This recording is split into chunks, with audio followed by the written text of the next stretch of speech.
உங்க எல்லாருக்கும் இப்ப தெரியுதா நான் ஏன் இப்படி இருக்கேன், ஆம்பளைங்களை இவ்வளவு வெறுக்கிறேன்னு? வாழ்க்கையோட ஒவ்வொரு கட்டத்திலையும் ஆம்பளைங்களோட மோசமான குணத்தை பார்த்தவ. உள்ளுக்குள்ள ஆம்பளைங்களுக்கு எதிரான நெருப்பு எரிஞ்சுக்கிட்டே தான் இருக்கு. அம்மா சொல்றேன்னு கோச்சுக்காதீங்க. ஒரு சில ஆம்பளைங்க பண்ற தப்ப வச்சு எல்லாரையும் ஜட்ஜ் பண்றது தப்புமா. உனக்கு தெரியாது, இங்க ஆம்பளைங்க எல்லாருமே உள்ளுக்குள்ள பொம்பளைங்களை எப்ப ஏறி மிதிக்கலாம், எப்ப கால்ல போட்டு நசுக்கலாம் தான் இருக்காங்க. என்ன வெளிப்படுத்துற விதம் தான் மாறும். அதுக்கு இல்லம்மா. ஏய், நான் இப்படி இருக்கிறதுக்கு காரணம் நான் பட்ட வலி, அனுபவிச்ச வேதனை. எனக்கு யாரும் அட்வைஸ் பண்ண முடியாது, என்ன மாத்தவும் முடியாது.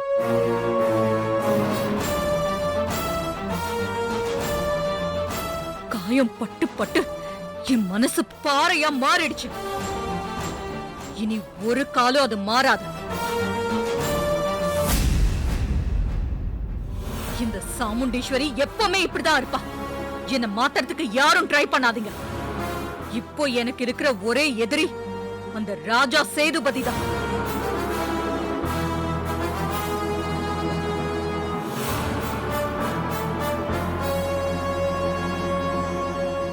அந்த ஆளாலதான் நான் என் அம்மாவை இழந்தேன், என் தங்கச்சியை இழந்தேன். அவங்க சாவுக்கு காரணமா இருந்த அந்த ஆளு எப்படி நிம்மதியா வாழ்ந்துட முடியும்? நான் விட மாட்டேன். அந்த ஆளை நிம்மதியா நான் வாழவும் விட மாட்டேன், நிம்மதியா சாகவும் விட மாட்டேன்.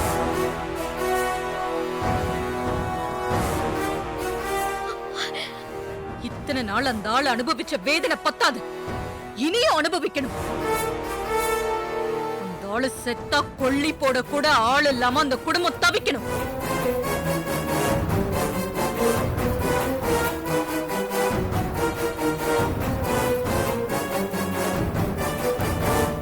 அப்பதான் நான் பட்ட வலிக்கும் வேதனைக்கும் பதில் கிடைச்ச மாதிரி இருக்கும்.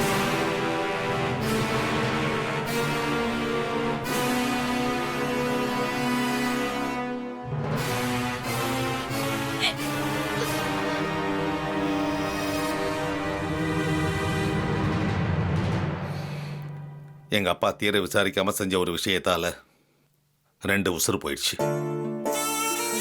உணர்ச்சி வசப்பட்டு பண்ண கொலை, சாமுண்டேஸ்வரியோட சின்ன வயசு, அவ குடும்ப சூழ்நிலை, இது எல்லாத்தையும் மனசுல வச்சுக்கிட்டு கோர்ட் அவளுக்கு சில வருஷங்கள் தான் தண்டனை கொடுத்துச்சு.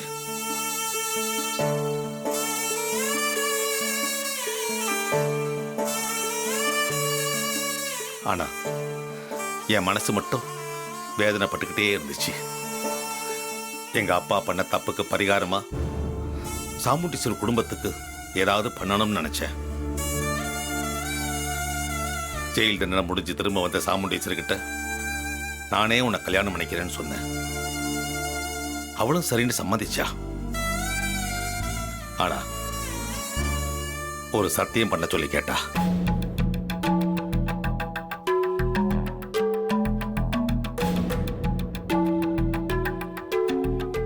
என்ன சத்தியம் மாமா? கல்யாணத்துக்கு அப்புறம் எப்பவும் எந்த காரணத்துக்காகவும் நான் எங்க அப்பா அம்மாவை பார்க்க கூடாது, அவங்க கூட பேசக்கூடாது, அவங்களுக்கும் எனக்கும் எந்த தொடர்பும் இருக்கக்கூடாதுன்னு உங்க அம்மா என்கிட்ட சத்தியம் பண்ணி கேட்டாம்மா.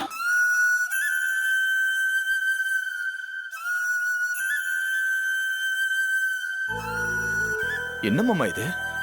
இதை எப்படி நீங்க ஒத்துக்கிட்டீங்க? எல்லாம் சூழ்நிலை தான் காரணமாப்ல.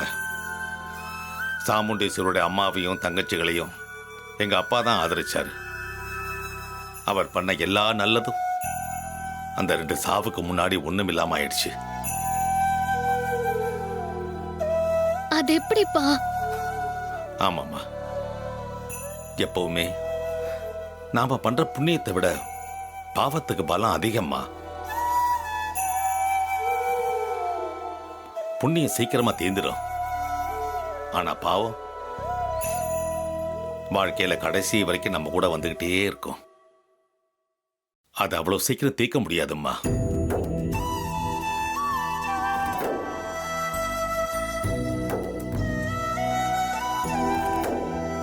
அப்பா பண்ண பாவத்தை தீர்க்க வேண்டியது அவரோட பிள்ளையான என்னோட கடமைன்னு என் மனசு சொல்லிச்சு.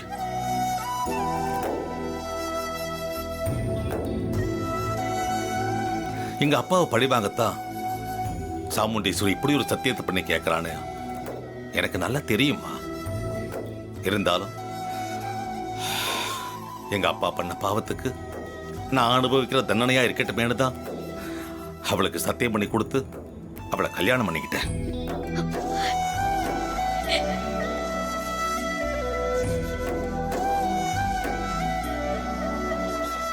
இது தாத்தாவுக்கு மட்டும் இல்லப்பா, உங்களுக்கும் தண்டனை இல்லையா? ஏம்மா, அப்பாவோட சொத்துல மட்டும்தான் பிள்ளைங்களுக்கு பங்கு இருக்கா? பாவத்திலையும் பங்கு உண்டுமா.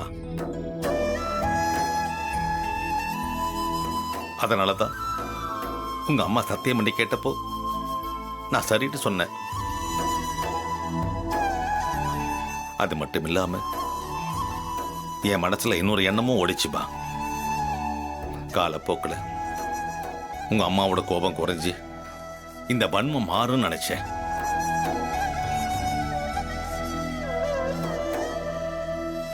அந்த இடத்துல தாமா நான் தப்பு கணக்கு போட்டுட்டேன். நாளுக்கு நாள் அவள் கோபமும் வன்மமும் கூட்டிகிட்டே இருக்கே தவிர குறையிற வழியா தெரியலம்மா.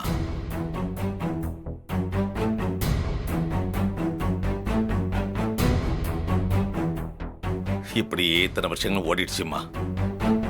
ஆனா இன்னைக்கு வரைக்கும் நான் பண்ணி கொடுத்த சத்தியத்தை காப்பாத்திக்கிட்டு இருக்கேன். அதனாலதான் 30 வருஷமா எங்க அப்பா, அம்மா, தங்கச்சி எல்லாரையும் பார்க்காம இருக்கம்மா.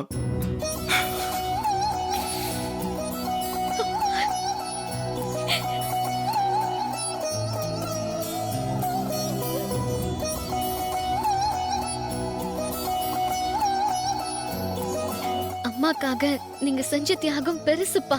அதையே அம்மா புரிஞ்சுக்காம உங்களை அடிமை மாதிரி நடத்துறாங்கன்னு தான் புரியல. அவ சந்திச்ச கொடுமை, அனுபவிச்ச தண்டனை, மனவேதனை இது எல்லாமா சேர்ந்துட்டு உங்க அம்மாவை இப்படி மாத்திடுச்சுமா. சின்ன வயசுல அனுபவிச்ச கொடுமை இருக்கே, அதோட பாதிப்பு ரொம்ப அதிகமா. இதை என் அனுபவத்துல சொல்றேன். எல்லாத்துக்கும் மேல தலைவிதின்னு ஒண்ணு இருக்கேம்மா.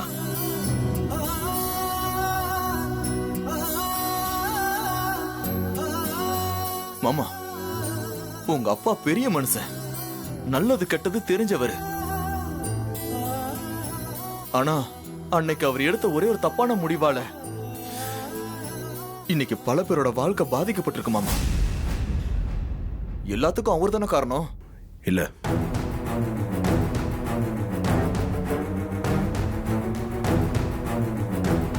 இது எல்லாத்துக்கும் காரணம் அந்த சிவனாண்டியோட அப்பா தான். அவன் தான் நகையை திருடி மேடமோட அம்மா மேல பழிய போட காரணமா இருந்திருக்கான். அப்போ அந்த மாயாண்டி எல்லாத்தையும் கெடுத்தான். இப்போ இந்த குடும்பத்தை அழிக்கணும்னு நினைக்கிறது அந்த ஆளோட மகன் சிவனாண்டி.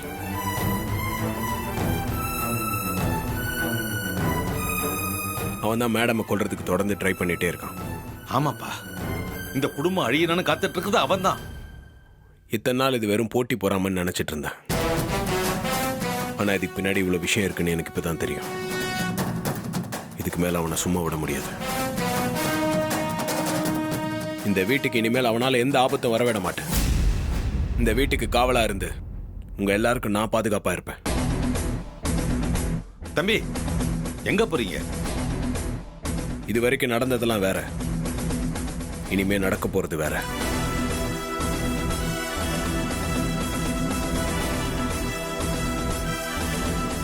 ஏன்னா நான் இப்ப இங்க இருக்கேன்,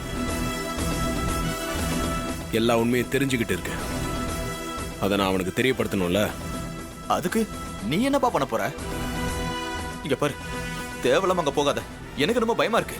நீங்க எதுக்கு இங்க பயப்படுறீங்க? பயப்பட வேண்டியது அந்த சிவனாண்டி தான். அவனுக்கு பயனா என்னன்னு நான் காட்டுறேன். சிலம்பம்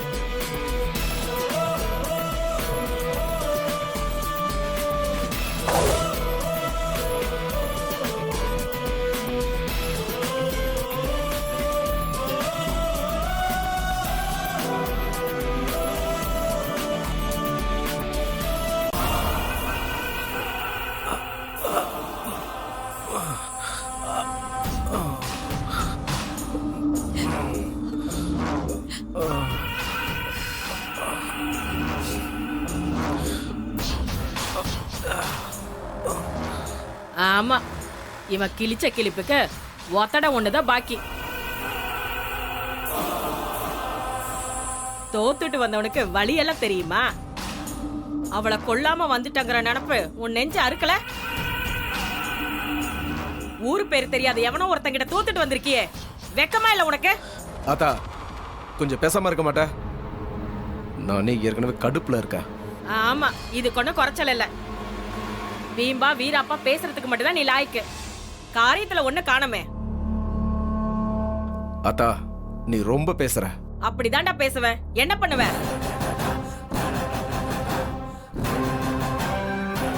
இனிமே இவனை நம்புறதுல எந்த பிரயோஜனமும் இல்ல. இவனால அந்த கொலைகாரிய பழி வாங்க முடியாது. எதுக்கும் லாய்க்கு இல்லாத ஒரு மலுமட்ட பையனை பெத்து வச்சிருக்கேன். இவனை என் வயித்துல சுமந்தேன்னு நினைக்கிறப்ப எனக்கு ரொம்ப அசிங்கமா இருக்கு. அத்தை கொஞ்சம் பேசுறத நிறுத்துறீங்களா? ஏன் உன் புருஷனை சொன்னதும் கோபம் பொத்துக்கிட்டு வருதா? கொஞ்சம் பொறுமையா இருங்க அத்தை. அவசரப்படாதீங்கன்னு சொன்னேன்ல. 2 பேரும் கேட்டாதானே. இப்ப பாருங்க, அவசர அவசரமா ஏதோ செய்ய போய் இப்ப அவளை கொல்ல முடியாம அவமானப்பட்டுதானே நிக்கிறோம். எல்லாத்துக்கும் கால நேரம்னு ஒண்ணு இருக்குத. அது வரைக்கும் நம்ம கொஞ்சம் பொறுமையா தான் இருக்கணும். ஆமா, இப்படியே 4 நட்சத்திரம் பார்த்து பார்த்து வருஷம் போனதுதான் மிச்சம். அவளை கொன்ன பாட்ட காணமே.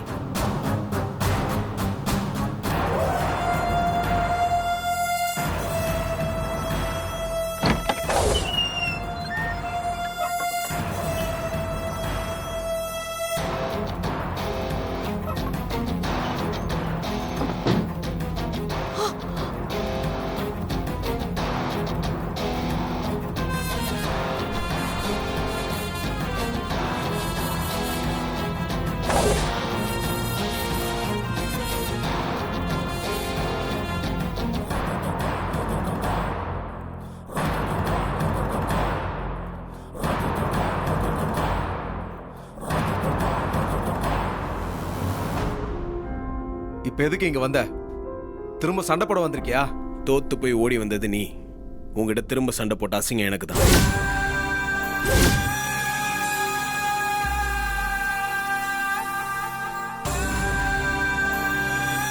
அப்புறம் எதுக்கு இங்க வந்த? நான் சொல்றத கவனமா கேட்டுக்க. இத்தனை நாள் அந்த குடும்பத்துக்கு யாரும் இல்ல. அதனால நீ உன் இஷ்டத்துக்கு ஆடிட்டு இருந்த. இனிமேல் அந்த குடும்பத்துக்கு நான் இருக்கேன். அவங்க மேல கையை வைக்கணும்னு நினைச்ச கையை வெட்டிடுவேன்.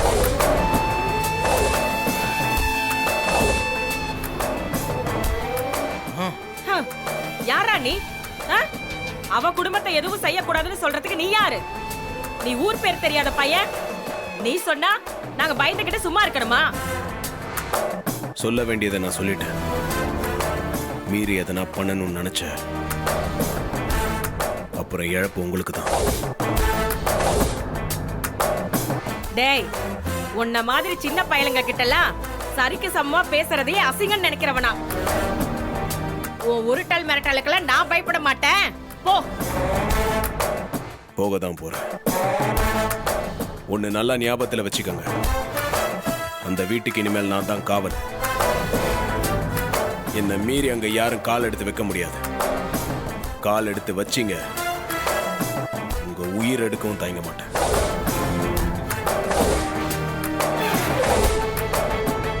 பின்றானே.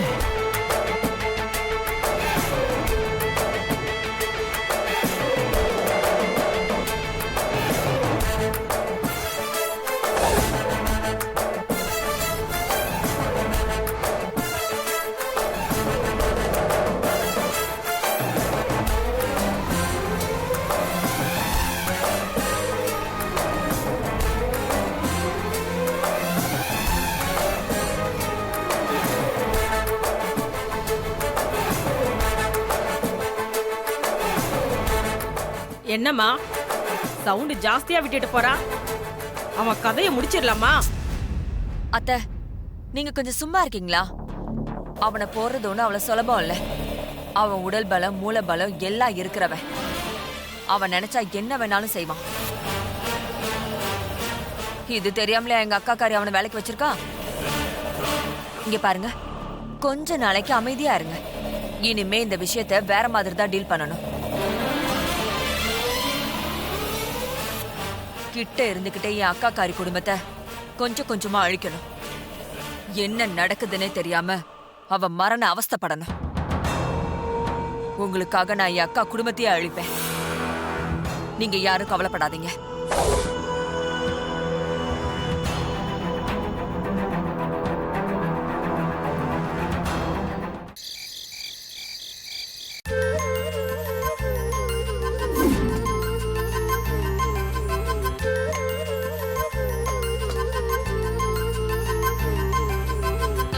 ஹலோ ஃபைட்டர், நான் கேள்விப்பட்டதெல்லாம் உண்மையா?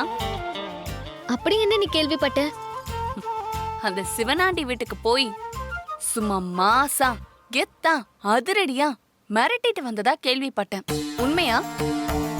நிஜமாவே மிரட்டிட்டு வந்தீங்களா? ஐயா, அப்பெல்லாம் ஒன்றும் இல்லை. யாரோ உங்களுக்கு தப்பாக சொல்லியிருக்காங்க. நோ நோ மிஸ்டர் சிலம்பம், தப்பாலாம் சொல்லல. நிஜத்தை தான் அந்த ஜென்டில்மேன் சொன்னாரு. ஜென்டில்மேனா? யார் அவரு? It's me. நான் எப்பவுமே உண்மையை தான் சொல்லுவேன். ஏன்னா இந்த வீட்டில் இருக்கிற ஒன் அண்ட் ஒன்லி ஜென்டில்மேன் நான் தான். அக்கா, உன் புருஷன் எப்பவும் வளர்ற ஆள் தான். ஆனா இப்படி வளர மாட்டாரு. ஹலோ, என்ன உளர்னாங்க இப்போ? பஃபூன்னு சொல்றதுக்கு பதிலா ஜென்டில்மேன்னு சொல்றீங்களே, அத தான் சொன்னேன். சரி, உனக்கும் வேணாம் எனக்கும் வேணாம். ஜென்டில் பஃபுன்னு வேணா வச்சுக்கலாமா? ஐயோ, ஏய் விட்ரி, அந்த ஆள் லூசு. அப்படிதான் பேசிக்கிட்டு இருக்கோம், நீ கண்டுக்காத. லூசா? மிஸ்டர் சிலம்பம், அவங்க இப்படிதான் அன்னெசரியா பேசிக்கிட்டு இருப்பாங்க. நான் ஸ்ட்ரெயிட்டா மேட்ருக்கு வரேன். என்னது? அதத்தான் நான் சொல்ல வரேன். என் ஒய்ஃப் நிற்கும் போது நான் உட்கார மாட்டேன். நீ நிஜமாவே அந்த சிவனாண்டி வீட்டுக்கு போய் மிரட்டதான் போறியா, இல்ல இங்க சும்மா டயலாக் பேசிட்டு உதார விட்டுட்டு போறியான்னு இந்த ஜென்டில்மேனுக்கு உன் மேல சின்னதா டவுட் வந்துருச்சு. ஓஹோ, இந்த டவுட்லாம் வருதா உங்களுக்கு? Please forgive me. அரியா புள்ள ஏதோ தெரியாம பண்ணிட்டேன். கோச்சுக்காம மேல கேளு மிஸ்டர் சிலம்பம். டவுட் வந்து நான் என்ன செஞ்சேன்னு தெரியுமா? உன் பின்னாடியே அப்படியே ஃபாலோ பண்ணிட்டே வந்தேன். வந்து பார்த்தா சும்மா புல்லரிச்சு போச்சு. நான் நினைச்சதை விட நீ பட்டையை கிளப்பிட்டயா? பட்டையை கிளப்பிட்ட. நீ உண்மையிலேயே வேற லெவலியா? அப்படி என்ன பண்ணாரு இவரு? என்ன பண்ணாரா? சும்மா சிங்க கணக்கு அங்க போய் நின்னு ஒன்னு சொல்ற, நல்லா கேட்டுக்க. இத்தனை நாளா அந்த குடும்பத்துக்கு யாரும் இல்ல, அதனால நீ ஆட்டம் போட்ட. இனிமே நான் இருக்கேன். அவங்க மேல கைய வைக்க நினைச்சாலே உன் உடம்புல கை இருக்காது.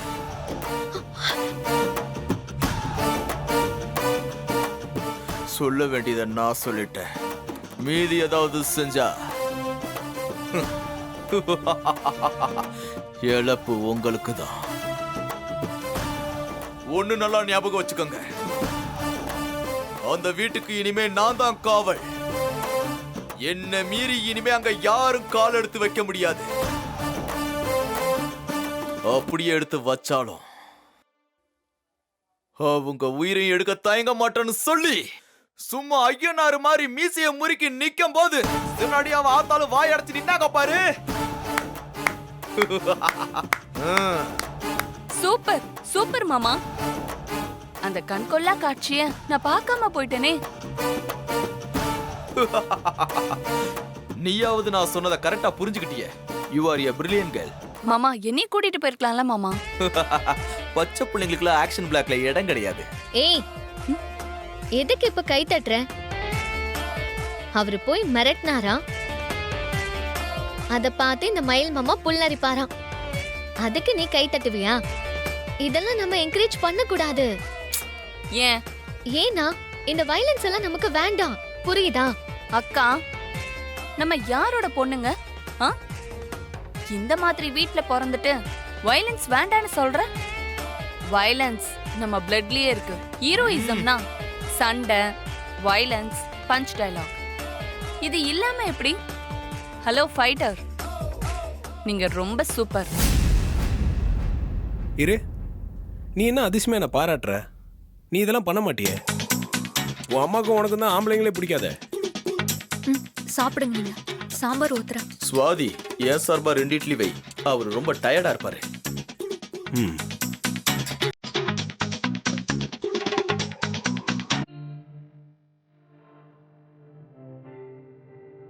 மத்த ஆம்பளைங்கள பிடிக்காதுதான், பட் உங்களை பிடிச்சிருக்கு.